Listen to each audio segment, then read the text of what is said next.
Good day, everyone. Today we will talk about the strategies of problem solving. I am Bayarka Ledilie. And I am Sarah Jane, and we are your reporters for today. Problem solving means engaging in a task for which the solution method is not known in advance. In order to find a solution, students must draw on their knowledge, and through this process, they will often develop new mathematical understandings.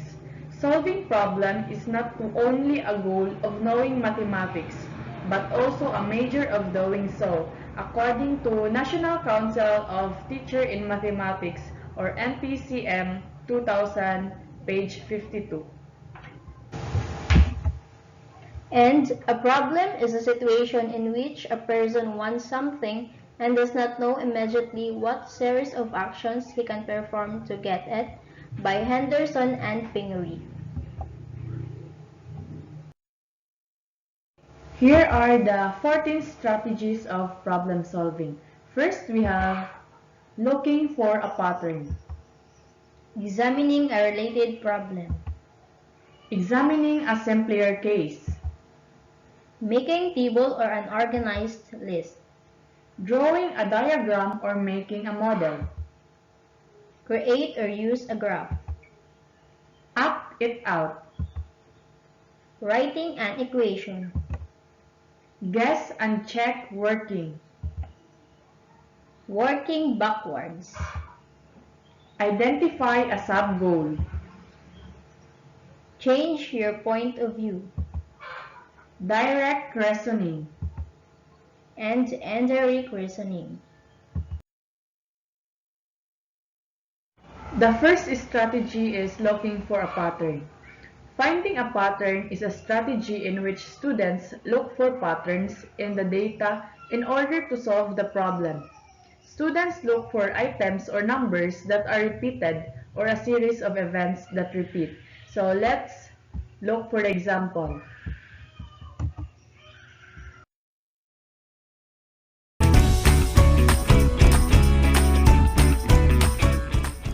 Patterns are found everywhere in our world. Patterns can be repeated items, shapes, colors, images, or numbers. Sometimes a set of these are repeated to create a pattern. Some math problems can be solved by finding a pattern. Sometimes the patterns are obvious, such as with this visual pattern. This problem asks what comes next in the pattern. Remember, a pattern means repeated images. In this case, there's a car, a house, a car, a house. What comes next? Right, a car. That was fairly easy to find. Sometimes the pattern is not so clear, such as in this word problem. A florist puts 2 flowers in a vase on Monday, 4 flowers on Tuesday, 6 flowers on Wednesday, and 8 flowers on Thursday. If this pattern continues, how many flowers will he put into a vase on Friday? This problem is tricky because there aren't any pictures to help us out. That's because it's a numeric, or number pattern. Let's find the pattern. Here's the pattern so far. 2, 4, 6, and 8. What comes next to complete the pattern? Well, what is really happening in this pattern? Each day, the florist adds 2 more flowers to the vase than he added the day before.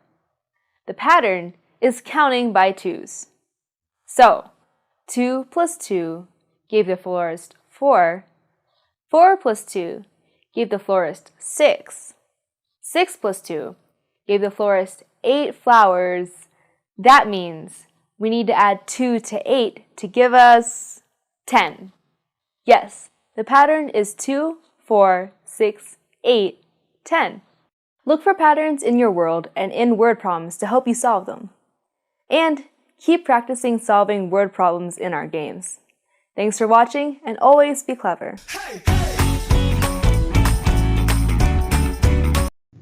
Examining a related problem. To solve a complex problem, it can be helpful to consider a simpler related problem. This can help the students to identify the structure of a method for solving which can they use to solve the original problem.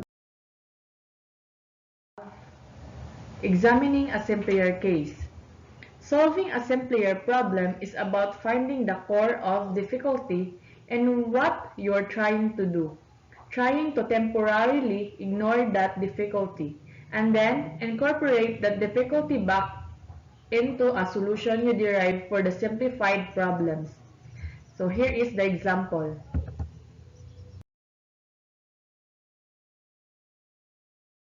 Now in this lesson on problem solving, we look to solve a simpler problem first. Let's look at an example. We're asked how many squares of any size can be found on an 8 by 8 square grid, similar to the chessboard below. Well, if we consider these small squares, okay, you might say just count them up. This looks pretty easy. 1, 2, 3. We could keep on counting and we'd get a number of small squares. But what about squares that are a little bit bigger? All right, that size. Okay, there'd be a number of those squares as well. Okay, all over the place. Would that be it? No, because the squares could be even bigger than that. We'd have to count all of these squares as well. And then we'd have to count these size squares as well. So you can see if we're going to use this method of just counting and counting, will take forever. So what we're going to do is going to solve a simpler problem first. We're going to compare a grid size to the number of squares we get. We're going to start with a very simple grid, 1 by 1. Then 2 by 2, then 3 by 3, and we're working our way up to eventually get to the 8 by 8 grid, which is this question. So let's firstly consider 1 by 1, okay, a grid that's 1 by 1, and that's what it looks like. Well, there's only one square there, okay, that's it. There's only one square. Let's write that in. A 2 by 2 grid, let's consider that. So how many squares? Well, we've got 1, 2, 3, 4. We've got 4 small squares. But then we've got one bigger square. And 4 plus 1 is 5. So we've got 5 squares on a 2 by 2 grid. Let's write that in our table there. Moving down the 3 by 3 grid. So let's start with how many small squares we've got. 1, 2, 3, 4, 5, 6, 7, 8, 9. You might have already known there was 9 even without counting. The next size up, we've got 1, 2, 3, 4, okay, 4 of those size, so let's add 4. And the next size up is the big square, so let's add 1. So adding those together, 9 plus 4 plus 1, we get 14 squares. Let's put that in on our table there. Moving down, 4 by 4 grid. So something like that, that's what it would look like. Let's start with the small squares firstly, let's count them. 1, 2, 3, 4, 5, 6, 7, 8, 9, 10, 11, 12, 13, 14, 15, 16. Okay, we've got 16 to start with. The next size up, 1, 2, 3, 4, 5, 6, 7, 8, 9. Okay, we've got 9 that size. The next size up, 1, 2, 3, 4. So we've got 4 that size. And the next size up is the complete one there. So we've got one of those. Now if we add those numbers together, we get 30. So we've got 30 squares on the 4 by 4 grid. Now at this point, we're going to be looking for a pattern, okay, to see, well, okay, we can't keep doing this. But 1 to 5, jumping from 1 to 5, seems like we add 4. Then we've jumped from 5 to 14, which to jump like that is to add 9. To go from 14 to 30, we've added 16. Now, 4, 9, 16, do you recognize these numbers at all? Well, these numbers are actually squared numbers, okay? Squared numbers. Another way to think about it, that 4 is the same as 2 times 2. That 9 is the same as 3 times 3. That's 16, the same as 4 times 4. So there's a pattern there. So to get to the next number, what are we going to add? We're going to add 5 times 5, which is 25. Okay, that's a squared number. So when you add 25 to 30, we get 55. To go from there down to our next number, we're going to add 6 times 6. That's 36. Let's add 36. So 55 and 36 makes 91. Now to go from there to our next number, 7 times 7 is 49. Let's add 49, the next squared number. 91 plus 49 is 140. We're nearly there. to get to our next number, which is our final number. 8 times 8 is 64, okay? 64 is the squared number. Let's add 64. So 140 plus 64, 204. Okay, we've finally got there, 204. So let's write our answer. There are 204 squares on an 8 by 8 grid. Now let's put our answer up there. I'm just going to show you another technique. Now we're just going to bring our working out. Okay, 1 by 1 grid, we got 1 square. The 2 by 2 grid, we did our working, we got that. The 3 by 3 grid and the 4 by 4 grid. Okay, that's all stuff that we worked out before. Again, we're just going to get rid of the diagrams now and just bring it across. Now let's have a look. We've got 1 square for the 1 by 1. Now for the 2 by 2 grid, we worked out 4 plus 1. I'm going to rewrite that from smallest to biggest. So 1 plus 4. There's a reason behind this. Okay, let's get rid of that line. The next one, 9 plus 4 plus 1. Let's rewrite that from smallest to biggest. So 1 plus 4 plus 9. The 4 by 4 grid, again, rewriting that from smallest to largest there. We'd rewrite it like that. And now let's see, we've got a pattern. 1 square, okay, it's just 1. 1 plus 4 could be thought of in terms of squared numbers as 1 squared plus 2 squared. 1 plus 4 plus 9 is the same as 1 squared plus 2 squared plus 3 squared. 1 plus 4 plus 9 plus 16, what do you reckon? 1 squared plus 2 squared plus 3 squared plus 4 squared. Okay, that's for a 4 by 4 grid. So for an 8 by 8 grid, would it make sense to go 1 squared plus 2 squared, 3 squared, 4 squared, 5 squared, add 6 squared, add 7 squared, add 8 squared, all the way up to 8 squared? Of course it would make sense. Now if we work that out, okay, you might use a calculator or take a little bit of time with a pen and paper, but we would get 204 squares. And that matches up with our answer earlier on. Okay, so there's another technique there. Excellent. Well, that concludes the lesson. Good luck. Another strategy is making a table or an organized list. In this strategy, data or information are organized by listing them or recording them systematically in tables. The data are then analyzed to discover relationships and patterns and to draw out generalizations or solutions to the problem. Using this strategy provides the pupils an opportunity to practice constructing tables, collecting information, and recording them in tables where they decide the number of columns, rows, and labels. This strategy is often used in conjunction with the strategy of finding patterns, making a simpler problem, and even guess and check. Make a chart or table. Some math problems are easier to solve if the information is organized in a chart or a table. Are you ready to learn more?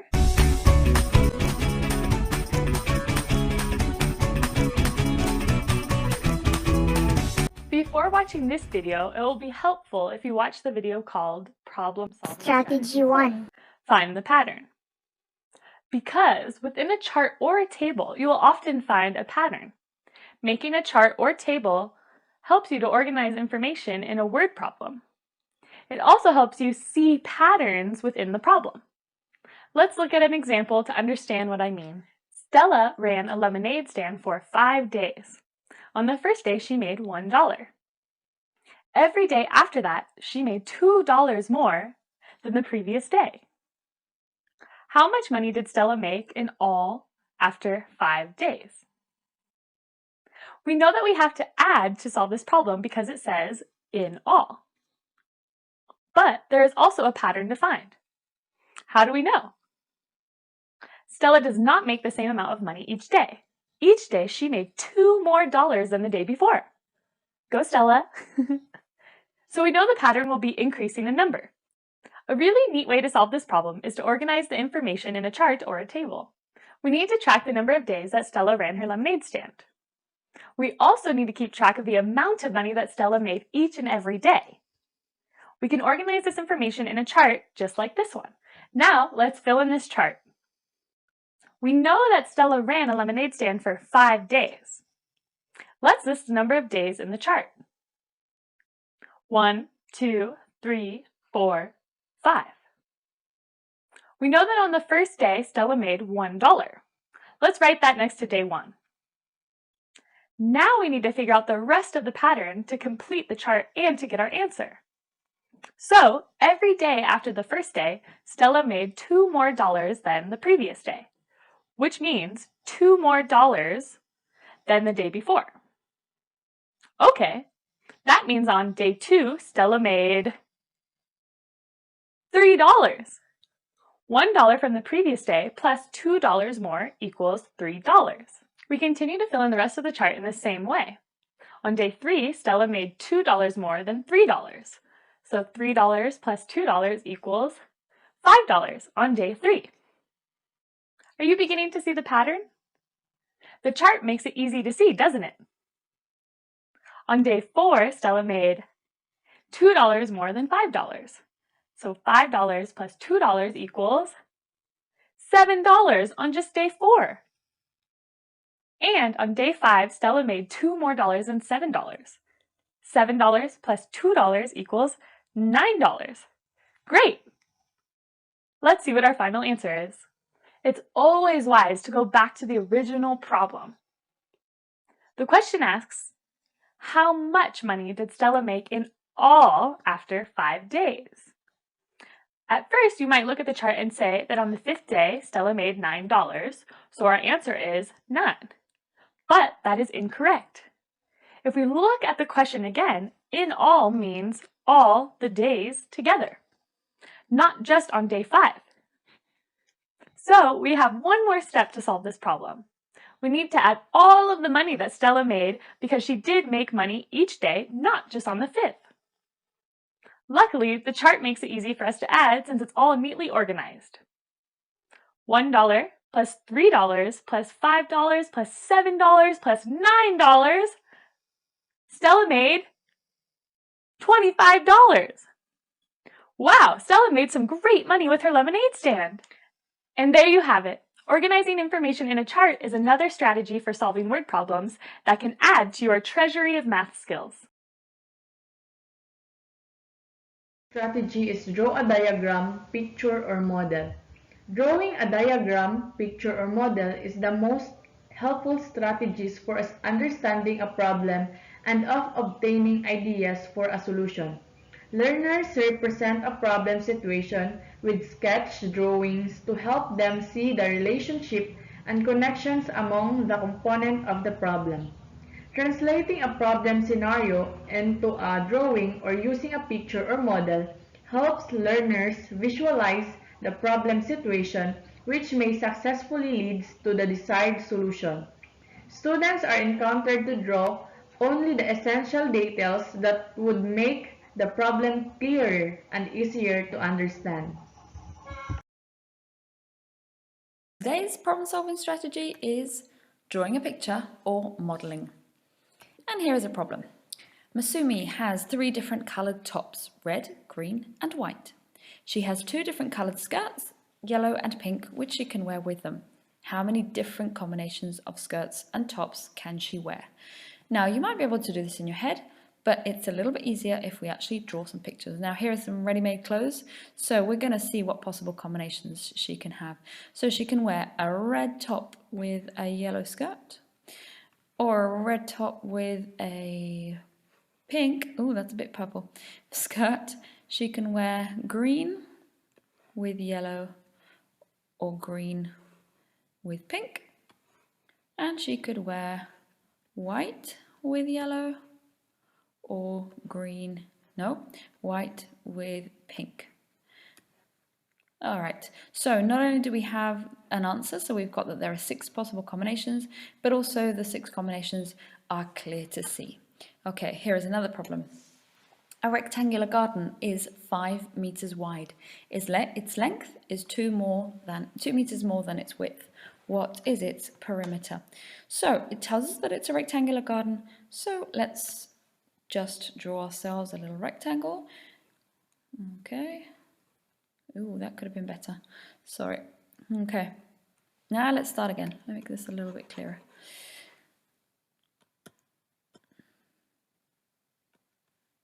Okay.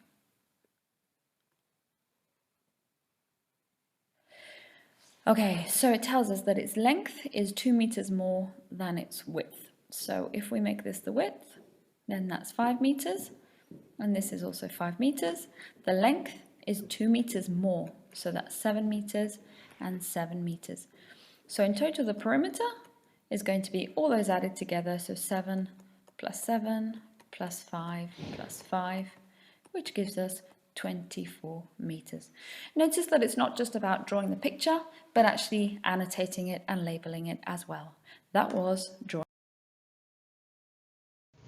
Next, we have create or use a graph. It's illustrate quantitative relationships.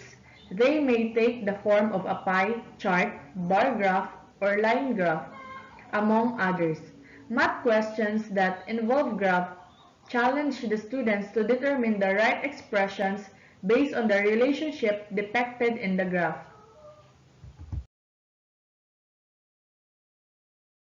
There are many different types of graphs. All of them are used for different reasons, but all of them make information easier to read. A line graph is used to show how the quantity or amount of something changes over time. For example, I recorded how many apples I ate each month for 6 months. Here is my data in a tally chart. Remember, data is the information you collect in an investigation. At the end of 6 months, I can add my data to a line graph to show how the number of apples I ate changed over time. After I add labels to the side and the bottom, I can begin to plot the data. When you plot, you put the data in the right spots on the graph, like this. Plot that point, and plot that point. There. And now each point on the graph shows the number of apples I ate that month. To make it a line graph, just connect each point in order, just like a dot-to-dot picture. This makes the data even easier to read. In this line graph, it is easy to see that I ate the greatest number of apples during the 3rd month, 10 apples, and I ate the same number of apples in the next 2 months. I know this because the line doesn't go up or down, it goes straight across. And in the final month, I ate the least number of apples, only 3. Look how many more I ate in this month than I did in this month. All we need to do now is add our title, Apple Time, and done! The perfect line graph.